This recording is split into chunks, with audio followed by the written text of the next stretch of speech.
that back. Wendy mentioned Utah, and I think I might have come up with a scenario to make this all work. Because, like, I thought of, Miami, certainly a destination. We can get into that. I was on his list of preferred teams. I'd love to see him play for the Dallas Mavericks. I'm going to read you this trade that I came up with. Wendy, you can tell me if I'm crazy or not. I don't know if they're going to have like the resources or the assets to truly do this. But a 3-team trade involving the Utah Jazz, the Brooklyn Nets, and the Dallas Mavericks. So, like, the Jazz would get Ben Simmons in this trade that I came up with.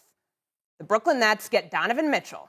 So he gets the fresh start. They can go and get more picks in Utah. They can start rebuilding. So Donovan Mitchell to Brooklyn, and then Brooklyn also gets Tim Hardaway, Spencer Dinwiddie, a 2025 first-round pick and a 2028 first-round pick, both that come from Dallas. And then within all of that, Kevin Durant winds up in Dallas. I'd love to see Luka Doncic have a co-star that looks like that because they're instant contenders. Absolutely, if that happens. Now, I realize it's probably a far-fetched idea and they probably don't have the resources to pull that off. But when we're talking about what happens with Donovan Mitchell now that the Gobert trade has gone through and that he has a new destination, whether Donovan Mitchell's going to stay in Utah and be the piece that they build around there, or whether they're going to try to offload him to get more picks to start the rebuild, I feel like I might have been able to orchestrate this. It just looks a little messy right now.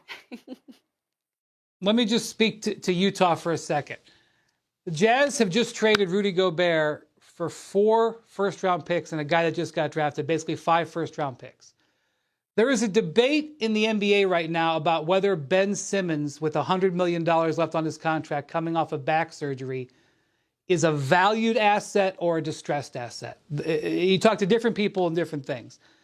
A Donovan Mitchell trade with what the Jazz have just traded Rudy Gobert for, if it gets Ben Simmons back, which it would have to in a deal with Brooklyn because Ben Simmons and Donovan Mitchell can't be on the same roster, it would have to come with at least 4 first-round picks. And in the trade construction that you just described there were no picks coming to Utah. But I do think it's interesting that you bring that up because in the event that Donovan Mitchell does become available, which I suspect is going to happen at some point. I don't know if it's going to happen before the season or into the season, but the Jazz haven't even signed anybody. 29 teams have signed players. The Jazz haven't signed a player. If you're Donovan Mitchell, it's not a team progressing. That's a team rebuilding.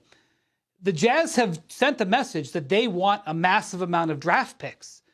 That's what they got for Gobert. They're not going to pivot for Donovan Mitchell and all of a sudden say, oh, well, we'll take players for Donovan Mitchell. No, they're going to want draft picks. And so as you figure where Donovan Mitchell can go, because I know that a lot of people are looking at Brooklyn, and I agree, you get on the